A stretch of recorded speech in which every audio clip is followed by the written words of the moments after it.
Albricias, sectarios y cultistas. Ya, Shub-Niggurath, Cthulhu-Fhtagn. ¿Qué haces, tío? Tras ominosos eones de incertidumbre, ha llegado a este páramo desolado, habitado por insectos protohumanos, una adaptación decente de una obra del maestro de Providence. Entre los 60 y 70, estudios veteranos como Metro-Goldwyn-Mayer y productoras como Altavista parieron a luz en pleno apogeo del cine de terror clásico cintas inspiradas y basadas en las obras de Lovecraft, que brillarían con más o menos fulgor junto a las pelis de monstruos de Universal Pictures y Hammer Films como las prestigiosas sagas de Drácula y Frankenstein, protagonizadas incansablemente por los legendarios Peter Cushing y Christopher Lee. Las producciones lovecraftianas, sin embargo, tenían la pista allanada previamente por las cintas que adaptaban obras de Edgar Allan Poe, escritor de más renombre a las que se sumaba el atractivo interpretativo del mítico Vincent Price, quien se hizo muy popular gracias a esta filmografía de legado gótico y de hecho acabó participando en adaptaciones lovecraftianas. Habiéndome documentado sobre ellas para esta crítica, pues yo no he visto apenas 3 pelis inspiradas en la obra de Lovecraft y no precisamente de las buenas, pero justo por eso he llegado a la conclusión de que si bien algunas cogen elementos de obras del escritor y los manejan o colocan bien en el argumento o encauzan este para llegar a un giro que encaje como lo hacen en los libros, no existe hasta la fecha una adaptación cinematográfica de una obra de Lovecraft que contenga la estructura narrativa y la trama intacta de dicha historia. Esta versión de El color del espacio exterior es como la tercera que se ha hecho, y desde mi punto de vista en calidad de fan lovecraftiano del copón, hace muy buen trabajo respetando y siguiendo el argumento del relato original en líneas generales. Aún así queda lejos de ser una adaptación perfecta porque el contexto histórico es moderno, pero hay un par de valiosos easter eggs y detalles en la trama que denotan una línea argumental que procura ser fiel al relato y que además conoce el glosario lovecraftiano. ¿A que soy un fenómeno? Básicamente la trama es un calco de la historia original solo que en tiempos modernos. La familia Gardner vive desde hace poco en un entorno rural. Un día cae un meteorito en su jardín y poco a poco todos empiezan a experimentar paranoias y sospechar que algo extraño pasa.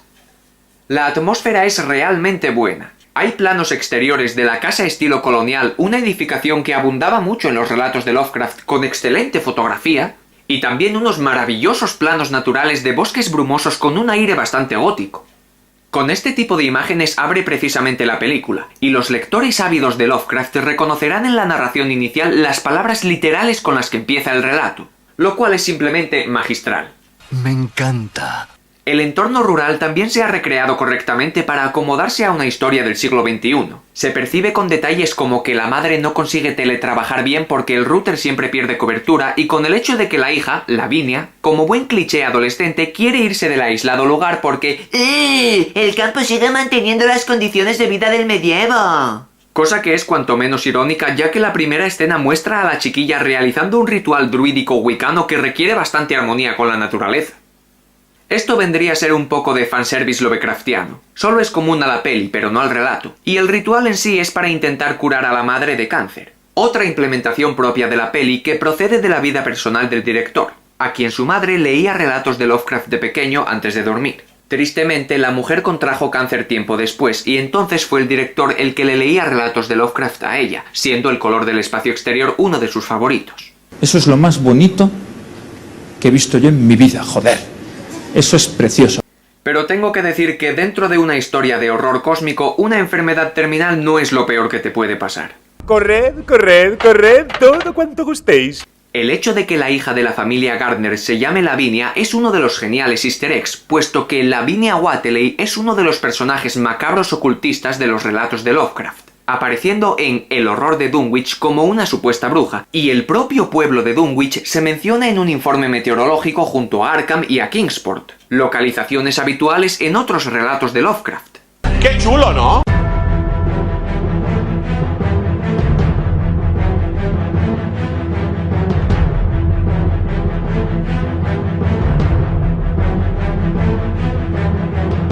Como dije en la introducción, el nivel de fidelidad al relato se trata con elementos que se toman del mismo y se encajan bien en la adaptación, como el motivo temático del pozo, donde se guarece y manifiesta la entidad que surge del meteorito, las actividades granjeriles de Nicolas Cage, que cría llamas en vez de caballos como en el libro, pero es un toque bastante majete. They are alpacas. Alpacas. Alpacas. Alpacas. Alpacas. el hijo menor de los Gardner, que como es típico en estas pelis, es el único que ve venir cosas malignas pero reacciona con total naturalidad, putos críos malrolleros. También hay integrado un personaje ermitaño que es el típico conspiranoico aislado que se va dando cuenta de las cosas pero nadie le cree, que a pesar de no aparecer en el relato, sí que es un arquetipo muy usado en las historias lovecraftianas como testigo que narra hechos terribles. En la historia original, el protagonista sí que conoce la tragedia de los Gardner por parte de otro campesino vecino de la familia que narra en tercera persona los acontecimientos para que luego el prota los narre en primera persona. Lo de la anécdota doble es un poco pesado, pero Lovecraft lo sabe narrar bien. Y de todas maneras, dichos acontecimientos en la peli se viven desde el punto de vista de la propia familia. Como curiosidad, el ermitaño chalado se llama Ezra, que es otro buen detalle porque Ezra Whedon es un personaje de la novela El caso de Charles Dexter Ward, una historia de suspense y ocultismo genial que recomiendo a tope, de lo mejorcito de Lovecraft. Y de paso podéis ver mi vídeo en 2 partes de la cronología de esa obra, porque la novela entraña unos misterios fascinantes dignos de recopilar. Otra parte del relato adaptada en la peli que me encantó es cuando a Nicolas Cage le salen unos tomates muy jugosos en el huerto y a pesar de ser grandes como cabezas de bebés prematuros, todos saben a horrores por crecer en la tierra bañada por el color venido del espacio. You know, I did everything I was supposed to do. I followed every fucking rule in the book, and the end they still fucking taste like shit. You know what? Okay, coming up! You know what? Okay, stop it! Stop! Slam dunk!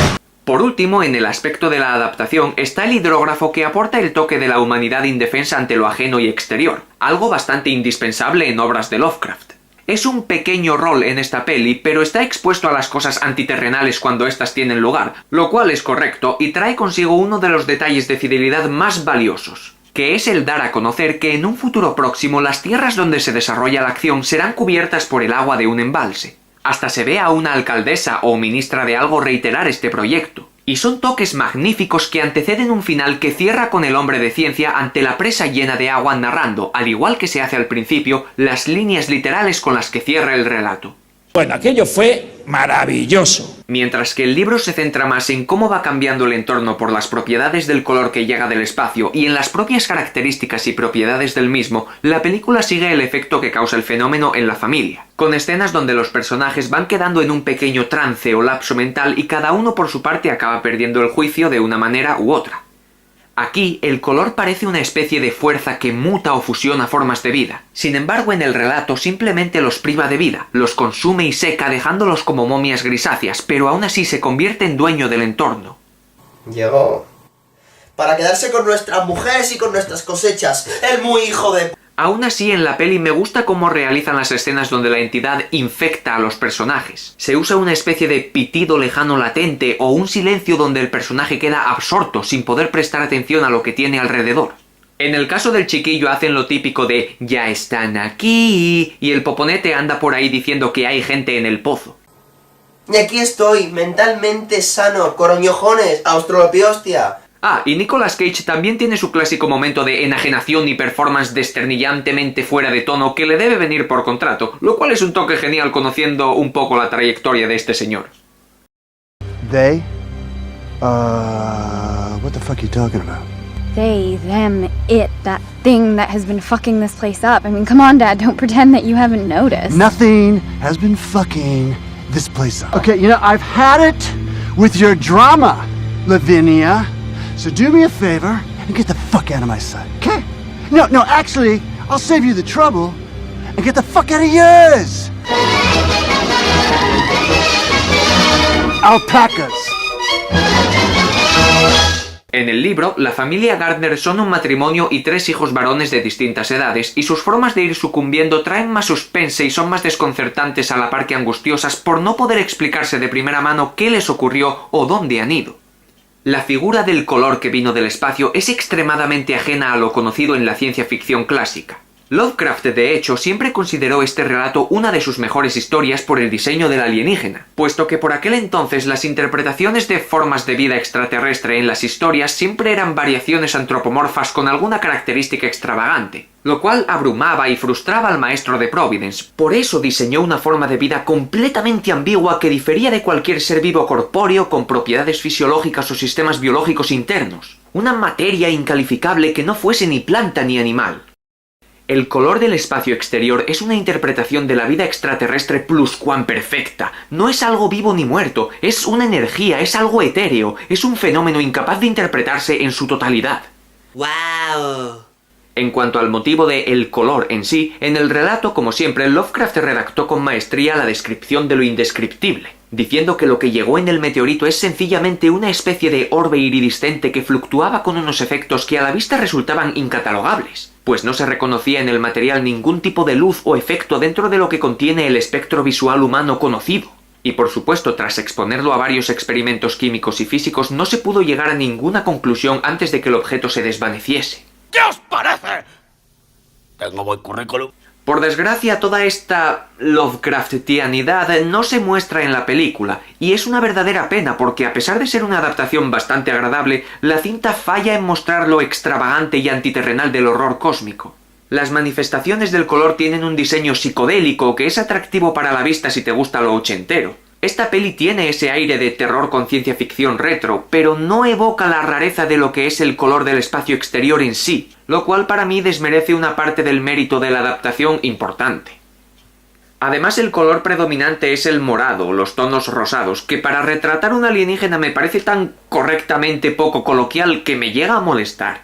Está claro que lo violáceo, neón, verde y saturado son lo más alejado de lo natural para nuestra interpretación del entorno. Pero precisamente por hacer uso de eso, en vez de intentar crear algo realmente desconcertante a la par que impactante, me parece que el color espacial cae en el cliché de ser una masa colorida extraterrestre sin más, lo cual me resulta demasiado básico como para ser una interpretación digna de una creación de Lovecraft.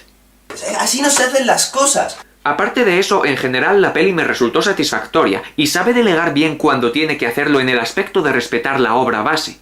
Y el desenlace no está lejos de ser perfecto. Pero el final del proyecto de la película en sí trae noticias muy desalentadoras. Verás. El hombre que dirigió y adaptó el guión de esta peli, Richard Stanley, es un cineasta no muy dado a conocer. Siempre se movió entre vídeos musicales y cortometrajes o documentales. Sus pocas contribuciones al mercado del cine no han sido muy mainstream, sino más bien de culto, como la distópica Hardware con su resaltable estilo cyberpunk. Su salto al cine comercial fue en 1996 con la tercera adaptación de La isla del Dr. Moreau, la cual quería rodar con mucha fidelidad a la obra original, pero fue despedido por diferencias creativas. You know, if I could just get a little consideration around here, just a little support, it would be greatly fucking appreciated. Lo que resultó en una película con una visión muy alejada del guión del director, que pese a todo se mantuvo. Durante los años 2000 y hasta años recientes, Stanley más que nada coescribió guiones y volvió a dirigir documentales y cortos, siempre embarcado en proyectos minimalistas con una participación bastante secundaria o brindando apoyo creativo. The Color Out of Space fue su renacimiento cinematográfico a escala de superproducción desde la fallida isla del Dr. Moreau y ha sido generalmente aclamada en festivales de cine. Durante una entrevista en una convención en plena promoción previa al estreno, Richard Stanley reveló que esta peli era el principio de una trilogía lovecraftiana y que actualmente se encontraba adaptando un guión para El horror de Dunwich. Y aquí es donde llegan las malas noticias. En marzo de 2021, Scarlett Amaris, que era guionista y colaboradora usual de Stanley, acusó al director de abusos psicológicos, físicos y hasta sexuales. Unas denuncias en las que había trabajado con su abogado y había archivado en el año 2014, pero las volvió a sacar a la luz justo ahora, lo que ha hecho que la productora Spectre Vision cancele cualquier colaboración con el cineasta. ¡No, no, no! ¡Puta! Me cago en la puta, Stanley. ¿No podías guardarte las canalladas hasta acabar la trilogía, o al menos hasta hacer El horror de Dunwich? Joder, yo lo siento mucho, pero es que me pierde el fanatismo por Lovecraft. Yo voto por separar la persona del artista en este caso. Ojalá consiga venderle su idea a otra productora y que lo cojan para terminar El horror de Dunwich, porque ese proyecto para mí es que sería como un sueño hecho realidad. Si la hace la mitad de bien que El color del espacio, es que sería cojonuda. Yo eso lo tengo que ver. Hay que joderse con el bohemio sudafricano de mierda. Es que no sabes tener un poco de picardía, tío. No podías ser un cabrón abusivo en tu intimidad durante los rodajes o en tu tiempo libre.